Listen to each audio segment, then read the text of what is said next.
Hey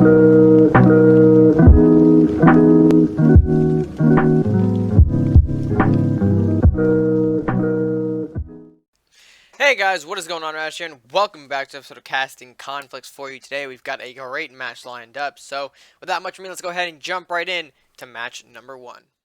Alright folks, and welcome back to an episode of Casting Conflicts here. Of course, got a debuting Great Kratos taking on vesaven, one of the, well, how should we say it, stars of Prolific. Casting Conflicts. I mean, Vase has got an Yeah. impressive win record in terms of series here. One more and he ties with Yoda. But, enough about Vesa. Let's talk about Kratos here. Debuting star, rocking the Pirate Crusader, slash, what can we expect out of Kratos today? I think I know what this deck is, especially after I see two knights, which is a Rush Lumi deck. The entire idea of this is that green and yellow are missing out on big damage control, except for one card, which is Luminaris. While it may be the center of it, the actual power that's going to be coming from this deck is going to be from how much draw it can generate, how many global buffs it can throw out, and just how much faster it can play bigger, better units than its opponent. Right.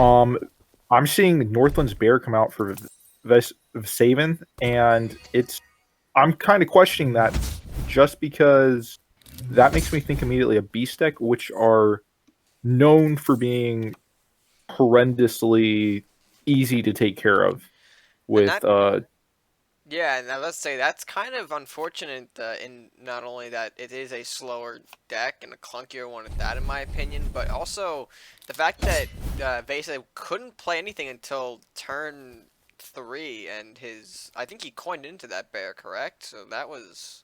absolutely. He's not in a good start right now for sure. Taking the coin, using it to get the bear, which he didn't even get anything out of, considering it just fell easily to the combination of Rad and Pow questing it off the armory.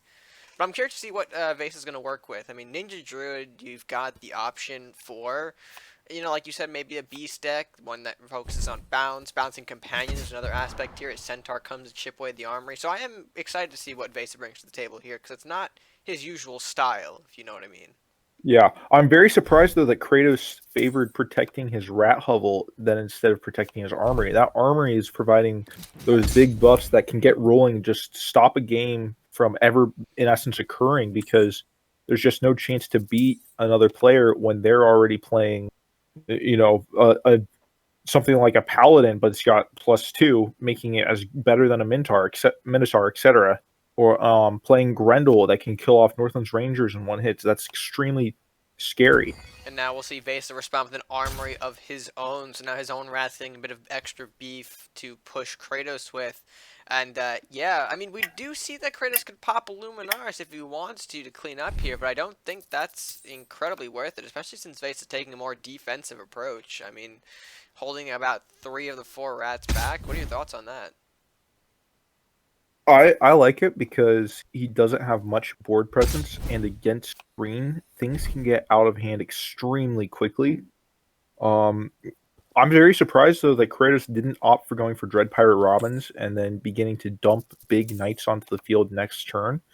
Something like Dread Pirate Robins plus Dragon's Horde would have massive potential to make it into a one-turn kill, where you would have so many units put out that there's nothing that vesaven can do against it. Seeing how many big treasure cards there are here between Robins and Dragon Swords, I am thinking that there might be a smuggling ring in here, which does excite me quite a bit. Potentially, yeah. I'm excited to see if the smuggling ring does get played here, but I think the Frog Prince play was also a bit of synergy with the Paladin that's out. I mean, Paladin not even losing his resolve yet and getting the extra health, especially at 4-6, can be pretty intimidating. So I think that was probably the idea behind the Frog Prince play. But we'll see how Kratos responds now after losing the Frog Prince to the Windfall Griffin. A lot of Vase's board, though, stacked to get rid of that Frog Prince. We'll see how he responds here, bringing out the Robins, going for that connection with the Griffin. Alright, seems okay, but I don't know if Kratos has the tools to kind of justify this incredible ramp that he's putting out right now. Yeah, the biggest threat I can see coming next turn is going to be that Luminaris taking out an armory, but losing just one armory and having a full hand for vesaven is going to be extremely favorable. I don't think this is a losing position for him. We'll see the Mordok come out now. Banshee makes an appearance. Banshee gonna have to maybe connect with the Paladin, but that does open up the Dragon Knight to make a big Luminaris. Going for the Dragon Knight instead. Okay, that's fair. Putting a little more pressure on Kratos that way. Taking his eyes off of it. But looks like he might go for that Luminaris like we were talking about here. He's gonna get some value out of it, taking out Mordok and the Armory, which in turn does take out the Banshee as well. And I think Kratos is in a pretty dominant position here, I want to say. I mean, obviously hand advantage is still going to Vesa, but I mean, what are your thoughts on that Luminaris play? I think it was the right play in that situation because he'd already set himself up for it. I think he should have held off on setting himself up. However, I don't know exactly what all he could be running in this. This could be a very draw heavy deck, and so he's just waiting around and he can pop out something like Dread Pirate Robins and then pop out something like maybe a double Divine Knowledge, etc., which would just ramp him back into the game extremely quickly. Well, we'll see the Bear come out now, or the Beastmaster, excuse me, followed up with the Armory. A little confused on that bear placement. The paladin won't necessarily be able to get taken down by the bear hog. I don't know if that was a misplay, unless the bear hog's gonna swoop around and come back for the paladin. Actually, that's better than I thought originally.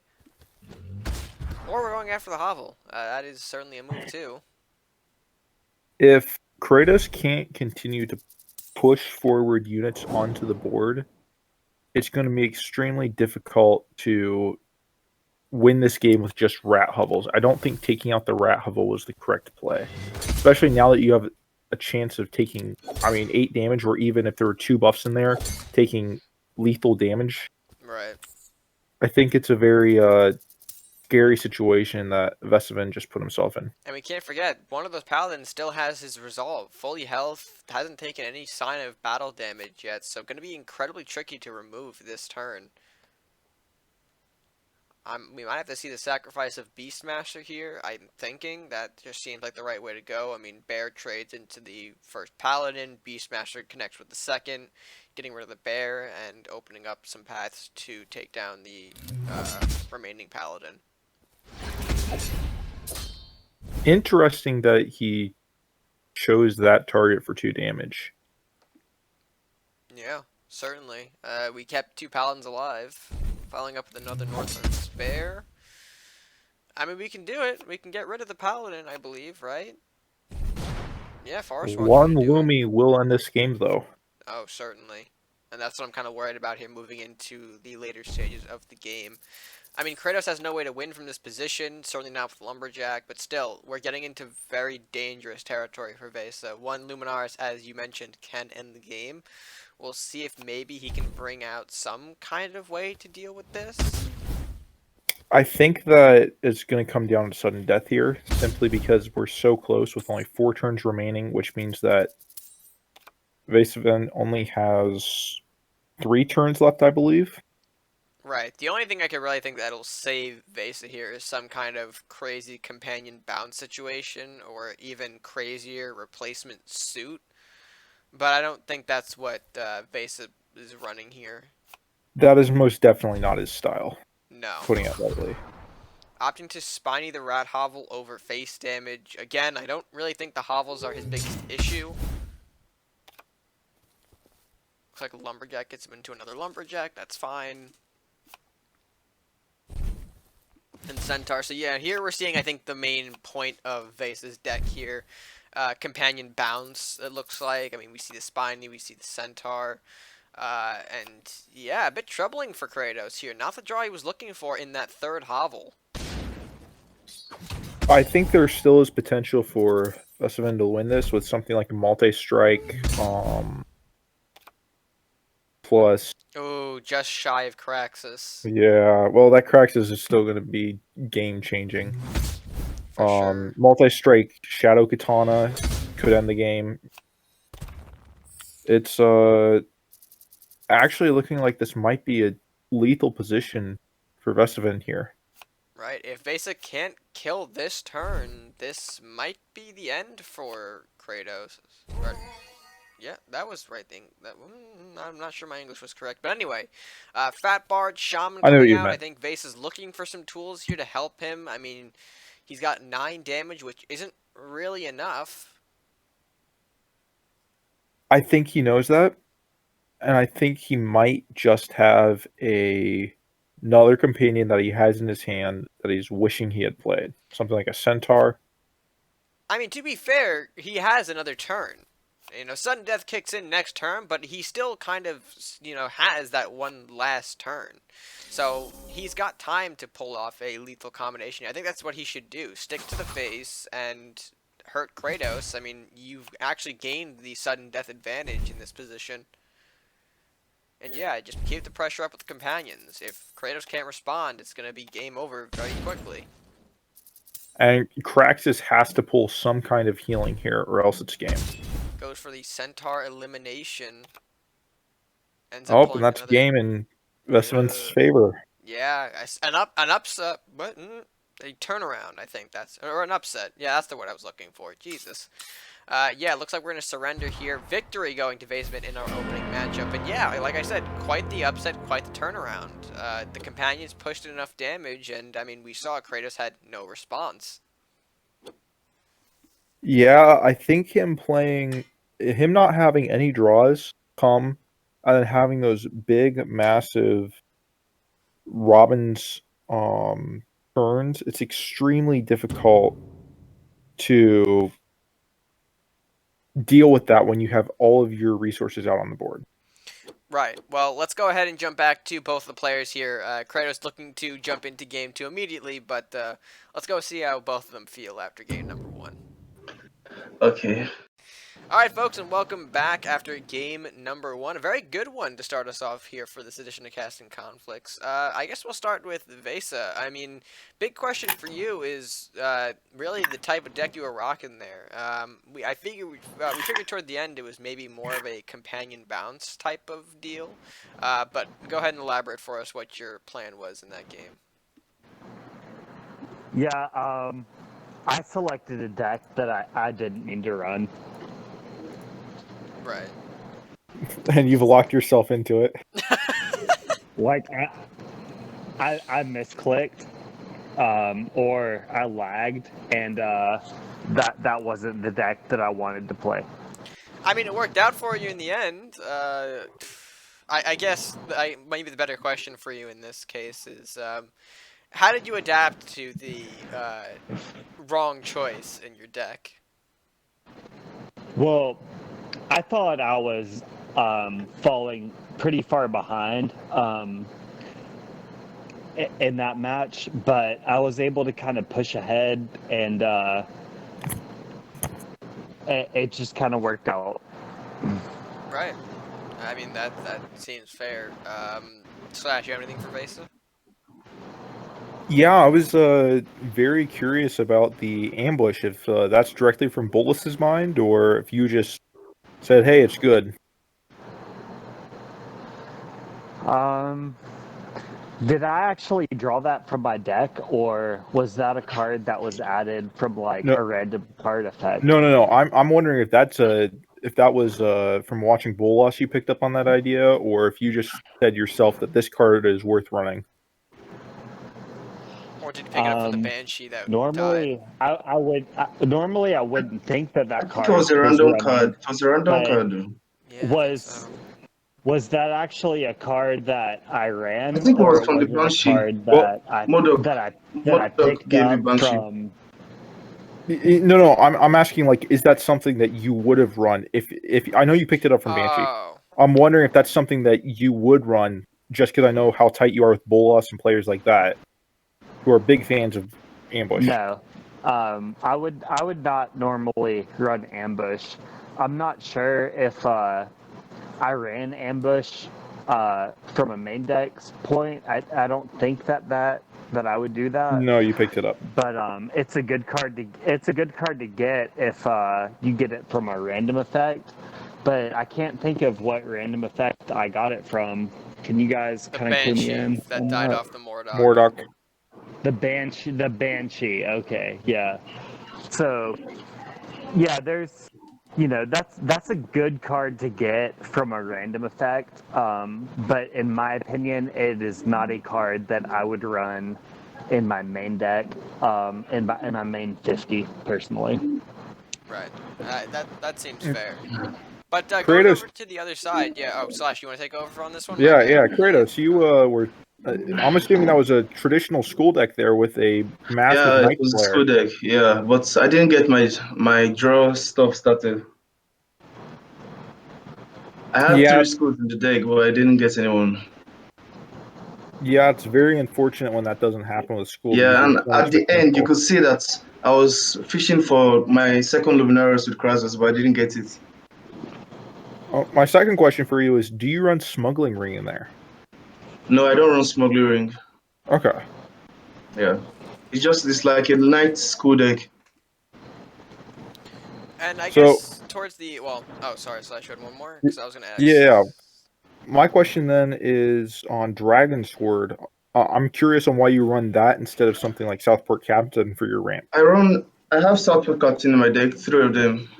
But I also run 2 Dragon's Horde because the deck have a lot of heavy characters costing like 7 and 8. So I don't run into a very bad draw. It helps me to play my heavy costing units. Absolutely. Yeah. And I think the last question from me before we jump into game number 2, heal wise, I thought Kraxus was more of a way to fish for heals, obviously, because it's towards the end of the Yeah, I game. also have the heal. I have the healer 2 of and the 9 cost one. Oh, Arbiter. Yeah, I have Arbiter in that deck too. Oh, okay, so then you were, because I was about to say, towards the end of the game, we saw that you were getting Yeah, pretty yeah, low, and I was just kind of thinking you were fishing for a draw. Maybe Hand to the Saints, so that way you could have maybe played a little more on top of it with the ramp, but, I yeah, mean, Arbiter is also a fair choice in cards. But, yeah. with that being said, I think we can go ahead and jump into game number 2. Alright, folks, and jumping into game number 2, a little bit of a delay on the mulligan, so sorry that you didn't see that. But anyway, jumping into match number 2, and it looks like he's running the same deck back, Kratos, going for the Pirate Crusader again up against Evase's Druid Ninja. What do you think is the mentality behind running the same deck back in this case, Slash?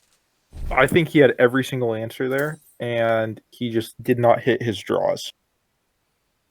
I think that in many ways this is a very good setup for Kratos, as the burst of damage is not enough to kill Castle in one turn. So getting that big ramp is very, very possible and very, very scary. Especially now that we're going to see Kraxus coming out here Oh, on turn Kraxus turn 4. 4. That's scary. Honestly, I think that this game's going to be over way sooner than the other one, simply because of that. Jeez. Well, we're gonna see Bear take in front of Wolf here, so Robin's gonna get a little bit of a counter action there. We will see Kraxus. Not. I don't I like agree with that. that. Plus 4 cards, Oh, absolutely. yeah. I guess I forgot. Bear does have 6 health. My reasoning was you want to get a little bit of that extra gold, but I guess that's fair. You want to take more cards, certainly, because you can always get to redraw Robins. My bad.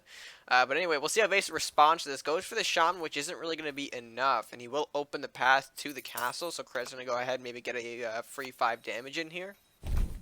I think the only scary thing that could be going on here is some combo like Ayatsu plus Bestial Rage, which should clean up the Kraxus and clean up the Captain for free. Right. Um, Other than that, if vesaven has to trade any of these units in, which currently at his current gold he does, those 2 cards are gonna be extremely useful here for Kratos. Well, we are going to see potentially a Wolf Sack into the Kraxus, okay, I guess either way, the order works out. We'll see the Wolf go in, followed by the Griffin, so Bear does get a little bit of extra points along with that Griffin. Probably going to see the Bear trade the Captain, I assume? Yep, there it is, so preventing some more face damage and leaving Kratos to deal with a 6-4 on the board here. And with no Knight in sight, Luminaris not going to be as effective as a way of taking it out. Where do you think Kratos goes from here with this turn? Setting up Dragon Knights, it looks like? Yeah, he definitely has enough draw. He has the Arbiters in hand.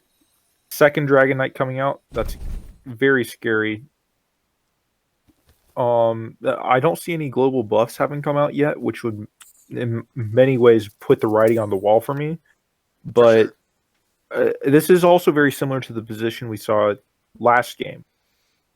Right, where Kratos was in control early to mid stages of the match here, and Vase was able to come back around with the companion burst, which we can assume probably is gathering in his hand right now. He's got 7 cards in there. I bet you one of them is at least a companion of some sort. And I was right. There's the Forest Watcher.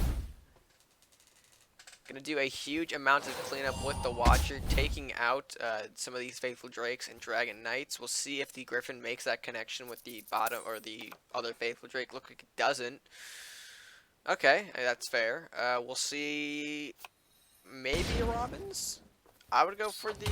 Okay, I goes would for have the. gone for the Griffin there, but That's I do fine. understand he is trading everything here, so it doesn't really matter. Right. We're probably gonna see a Drake and Knight connection into the Griffin, getting rid of that.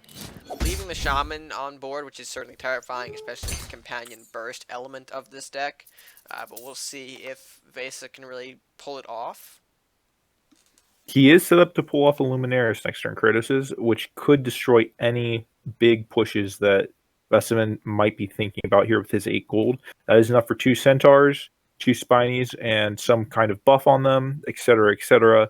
It's not going to be enough to do anything close to lethal, however. Right. I mean, the I only reason that Vesa had that lethal in the last turn was that he put the ambush on Spiny. We know that that is not really a card in his main deck. So I'm curious to know what is Vesa's sort of big burst card. Whether it's just bouncing the companions or, having spells like Alpha Strike on hand to do that little extra bit of damage. You're going to see the Luminaris, an attempt to kill both Kunoichis. Looks like that is a success. Vase's board completely wiped here. I don't think Vase is coming back from that. Yeah, especially when he can push forward Paladin and something like Genevieve and then drop the Frog Prince and healing up all the damage that's been done to them. It's extremely hard to, in many ways, mess up a position like this. We're going to see Vesa attempt more cycle here with that Shaman play. Kraxus coming into the hand of Kratos on that draw. Yeah, if you wanted even more of an exclamation point on this match, I think there it is in the form of Kraxus. Fat Bard as well, one of Vase's signature one-ofs as well. Looks like And there's, Paladin's going to do cleanup. I completely agree with that Frog Prince there over Kraxus. Right. He is, with the idea of something like Luminaris, he is threatening lethal damage. Additionally, 10 damage on face plus Arbiters is also lethal. I do believe, however, that both these units can be cleaned up. There are options. Is stuff like even Dissipate, which is not very popular in Vesaven's mind because he's very much of the school of thought, why return something when you can kill it? But Certainly.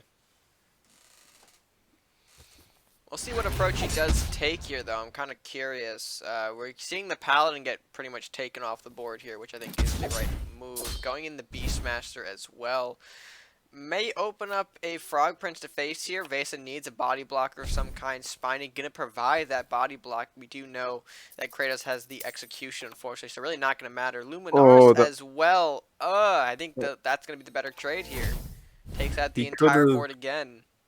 Lumied and then hit Castle, but he wanted to go after that Fat Bard. buff at the top. He wanted to go after that Bard.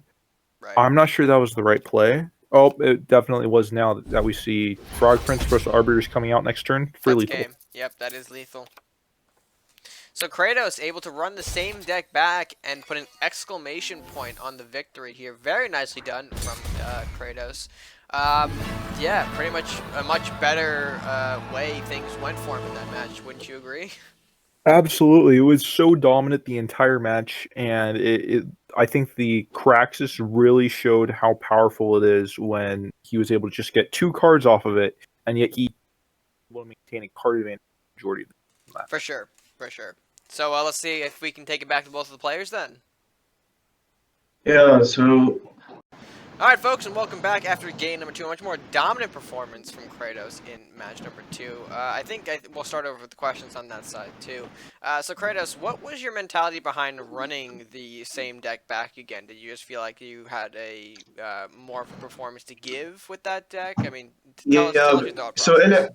earlier today I played the deck a lot and I've ranked it. So the first game I didn't quite get my draw. Like as you could see, I got my gold into Kratos earlier in second game.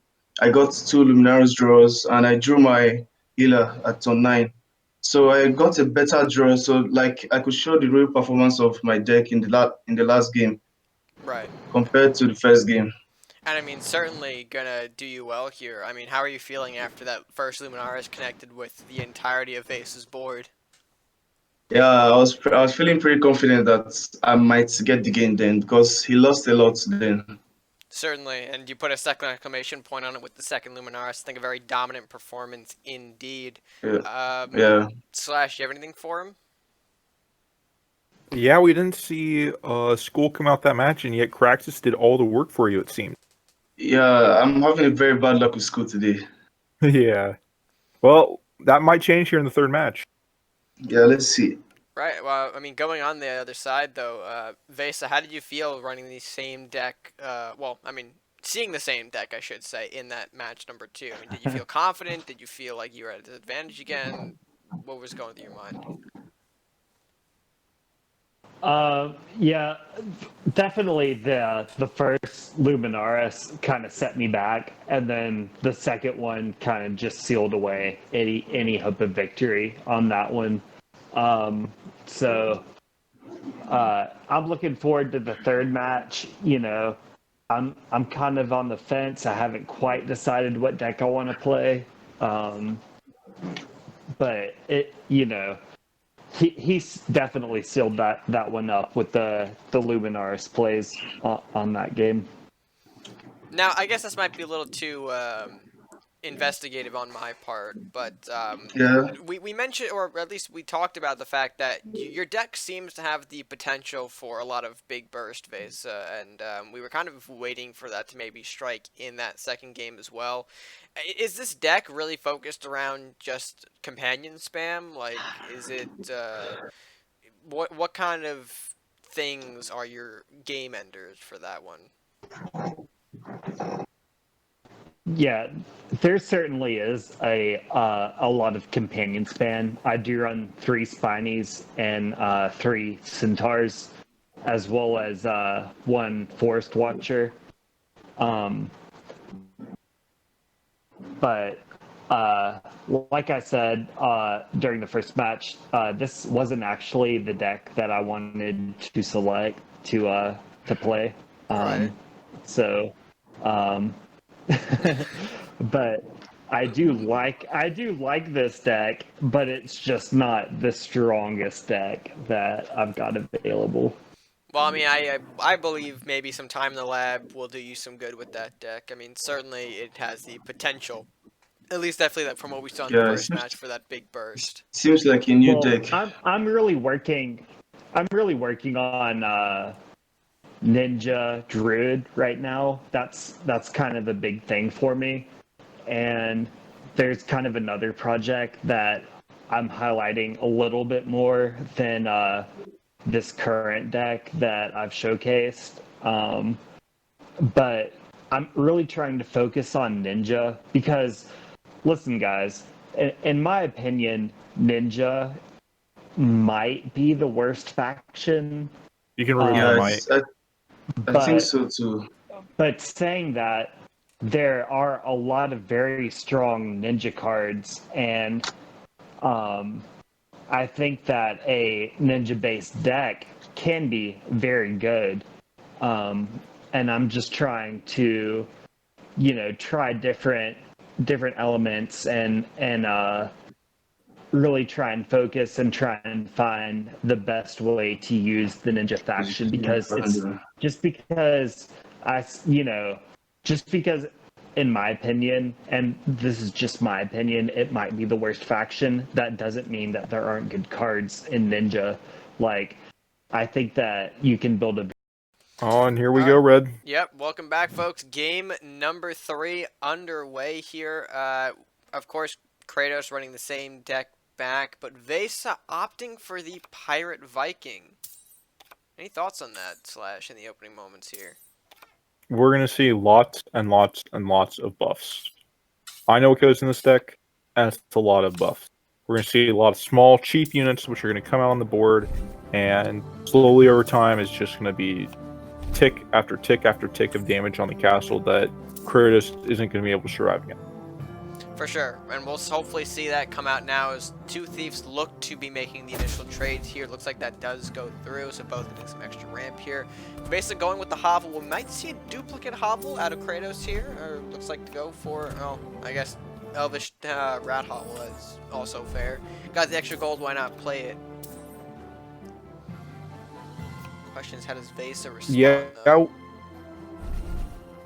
we could see some very interesting cards come out of Vesa here. So stuff like maybe even a Matty Terrius or Matty Headwood, etc. But I think that something like the Frog Prince Luminarius is much scarier for vesaven than anything that we could see coming out immediately here from vesaven here on turn 4. Well, looks like a That captain could of his be- own. Yeah. If I recall correctly, though, however, vesaven's already spent his coin. He can't make it quite yet to Mordok. Not yet here, and Kratos does give the opportunity to use a Frog Prince, which is fine. Not going to be able to get the Luminaris, though, in the next turn. Of course, doesn't have any additional ramp, it looks like. So, interesting to see if he can keep that Frog Prince alive, or if he decides to push it. We'll see which way he goes. Looks like he can go for the push route on that, so is going to be aggressive with it and give Vesa the opportunity to deal with it. But again, like we mentioned, we're not going to be able to see a Luminaris, or Execution for that matter, in the next turn. Yeah, I think that the Questing Knight's going to be what he plays here. I think vesaven has no buffs in his hand currently. It's very telling based on the fact that he did not take out the play it so he could take out the armory. I don't think there's going to be anything he can use to clean up the board right now. Yeah, he's pushing forward. I mean, that does give him a little bit more room to work. I mean, obviously, Kratos' hand isn't looking the best at this point. Like I mentioned, we can't see the execution of Luminaris next turn. We can see Paladin. We'll see what that goes into. Looks like the... Oh, no. I mean, you can't play Luminaris, buddy. No, you don't have the gold. Yeah, I would have played that Paladin 1 forward, and would have opted to protect my Frog Prince from any rat shenanigans, and allowed my rat hovel to be taken out, because it'd be guaranteeing that you get at least a Luminaris off that would kill the vesaven's rat hovel and go deep. At the same time, however, he doesn't have to. Right. If he continues, there's no buffs on the board. Vesaven clearly doesn't have any buffs out and doesn't have any in his hand. If he did, he would have played them by now. I think it's going to be an extremely uphill battle for vesaven here unless he starts drawing his buffs. We're going to see Question Knight come out as the only card that he can play, and he's looking to potentially lunge the Luminaris in at some point. It's going to be very difficult for Vesa to counteract these. Of course, we don't know if he's got maybe like a winds or anything in here that can pull things closer, but I mean, those two knights going to be tricky to reach, especially with Faithful being the only card out. He could have gotten rid of that Paladin with a Temple play, but looks like I guess he doesn't have it then. We could see Rat King. Nope, no Rat King this here. Looks like we're going to play the Minotaur as a way to hopefully maybe convince Kratos out of the Luminaris, although we do know he's got the Execution in hand. Oh, we see the Lumi flash. Yeah, we do see it. Looks like, what is he He's gonna go thinking. for? I'd go for the Execution personally with the Minotaur. Yep. I mean, you still have set up for the Luminaris, maybe an Arbiter if you're feeling bold. And there's no reason to push any of these knights. There's no reason, no rush, and, you know, just stay in control of the match, really. Absolutely, with something like oh, that does change the situation a little bit. Not much, but a little bit. Not by much. Something like Frog Prince though could buff up that Paladin more and make it a much harder task to complete. Because instead of trading just a single rat, you'd be trading, in many ways, a board of rats into that one Paladin with just a Frog Prince buff. Well, we'll see what Kratos decides to do here. I mean, he could Luminaris, but the Lumi ultimately not going to do a whole lot for him in this scenario. No need to Arbiter right now either, considering that you're not getting any heals off it. Maybe he's going to go for Joan-Viev, potentially. I'm curious to see what he goes for here. Alright, does go for the Lumi. Doesn't connect with the Hovel, but does freeze the Grendel, which I think maybe he's worried about, but sets himself up awfully nice for a chain there. If Vesaven has chain, I think he just top decked it. I think he's really struggling right now that he has the chain. It's not going to be as effective as he hoped, though, I doubt. Simply because he still has the Knight on face. He's only did 1 damage to the castle, and he only took out 1 rat. It's going to be extremely difficult. Looks like Arbiter, the card to come down now, going to make an appearance. What deciding factor will he go? Goes for the Hovel. Okay. I thought he was going to maybe shoot for Grendel to try and buff up that Knight, but looks like not going to be the case. I guess doesn't want to risk it on one of those rats, maybe. I like the fact that he's holding back that Knight and making it seem that there might be a chance that there's Luminaris in his hand. Something that will force Vesaven to start playing his bigger cards, his buffs towards the bottom here and grouping them up. I dislike that second dragon horde though coming in from Kratos, because we both now know that there is no smuggling ring. There's no draw he can generate off of those. Unless he top decks a school here of some kind. Hovel not going to be the card to do it. Yeah, I think he might have been looking for a Kraxus in the situation. I mean, he can If go for a Vesaven- Joan-Viev Hovel. That's certainly the play. If Vesaven cannot get more units on the board, I think this is going to be a very short match, simply because there's going to be no staying power here from him. The rats will eventually do their work. I think that Kratos taking out that rat hovel was one of the smartest plays he could have done, especially before any of the buffs came out, so only 1 rat was ever affected by them. Perhaps. Certainly a point to make there. Looks like Grendel going to go into the Joan-Viev. That does work. Questing Knight receiving the buff, pretty sure that's not what Basil wanted to see. Maybe hoping the rat caught it instead, but he will be able to deal with it. I mean, got 2 blacks without each at 4/4 apiece, so I mean, he can certainly deal with Question Knight if Kratos decides to launch it in, but we'll see. We'll see if maybe that's the plan. Estate, again, not the pickup Kratos wanted to. We're seeing his draws getting progressively worse here. He's drawing all of these supporting cards, yet he's not able to begin pulling out the meat and potatoes he needs. That Mordok, though, that might be game-ending if Kratos cannot find an answer to it. Something like a buff, so it gets traded immediately. That armory, he top decks. There, yep, that's certainly going to be the work that he needs. I mean, it does give Question Knight just enough. He's going to have to give him a monster, an undead, but that's better than keeping Mordok on the board. And he draws a Wraith. There is still great potential for Kratos here, however, simply because of the heal that he can generate that Vesaven cannot. Certainly. I do like the fact that he is fully blocking here. I think he might have issues, though, if there's any freeze in Vesaven's deck with how his auxiliary buildings are No, going he to might pay to go in the second temple. Oh, armory. I mean, still getting those buffs out. Look at that 7/11 Wraith making its presence felt on this board. I'm surprised that Vesaven pushed forward with his blacksmith. I'm thinking that he is not expecting. Oh, and that's a Kraxus. That might be a game changer right here. I mean, yes, but also no, because you have Kraxus, right? But what do you have left to play with? 3 gold, and you'd have to get rid of, you know, the second rat to clean up the Wraith more effectively here to get your draws. And you still have a 5/4 blacksmith on base. That's going to connect. Yeah, and there's school. There's your draw, but where do you put it without it being affected by chain? If there is a second arbiters in there, I would not play school. Instead, I would play Dragon Sword here. It would ensure.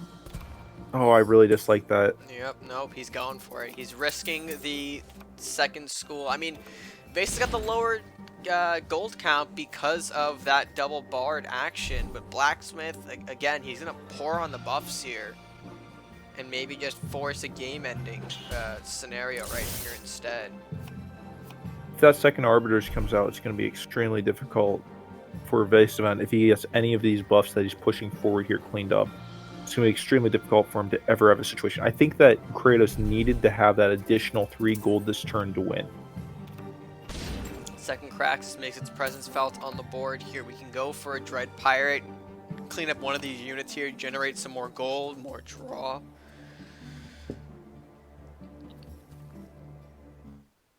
We're going for an armory? Okay.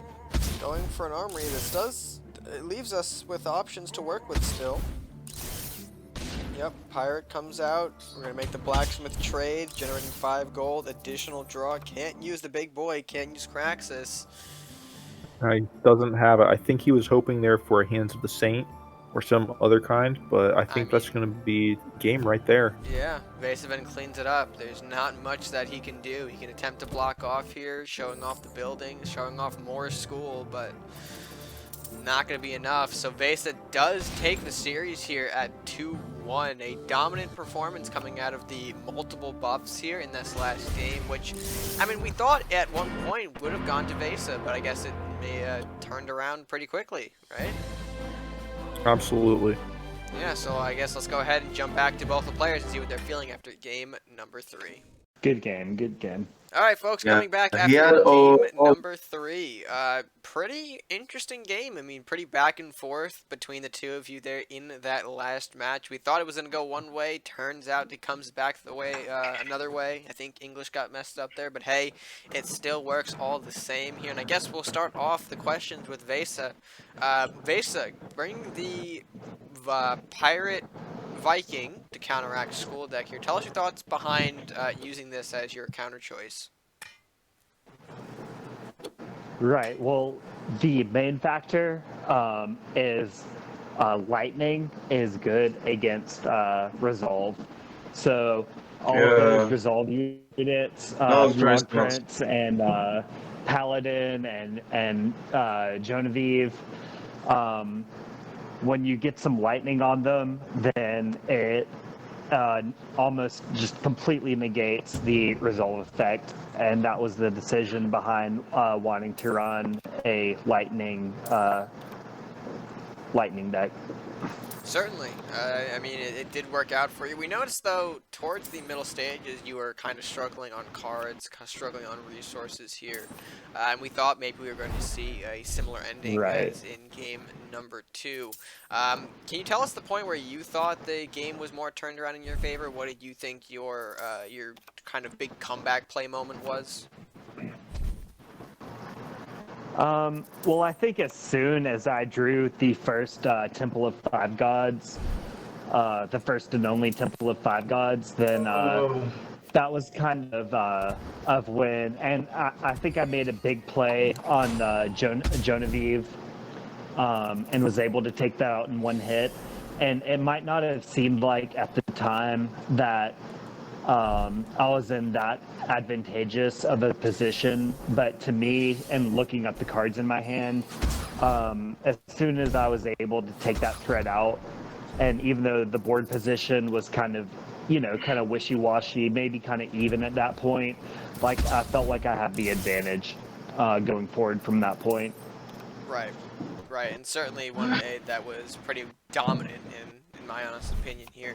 But going over to the other side of the fence, Kratos, you had an interesting battle to fight. Tell us what your thoughts were going up against Pirate Viking. What were your initial thoughts? How did you feel like you were going to fare in the match? Just tell us what was going through your mind.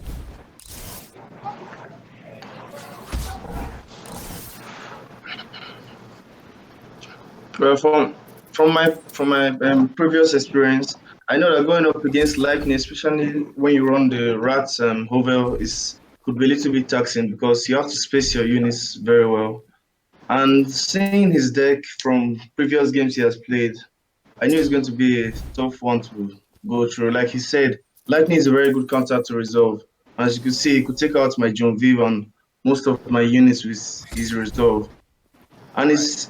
it's quite difficult for Pirates and Crusade to get into his buildings without the Luminara. So I don't have a very, very good counter to his Swarm. But if I was running like Warlocks, for instance, I would be able to burn his setup out easily. And I feel that could have been a better game. But it was still a good game, though.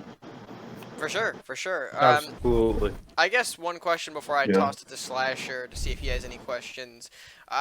Do you happen to run any sort of reclaim? I mean, we kind of maybe thought like if you took his temple away No, from I him, it don't might run shift.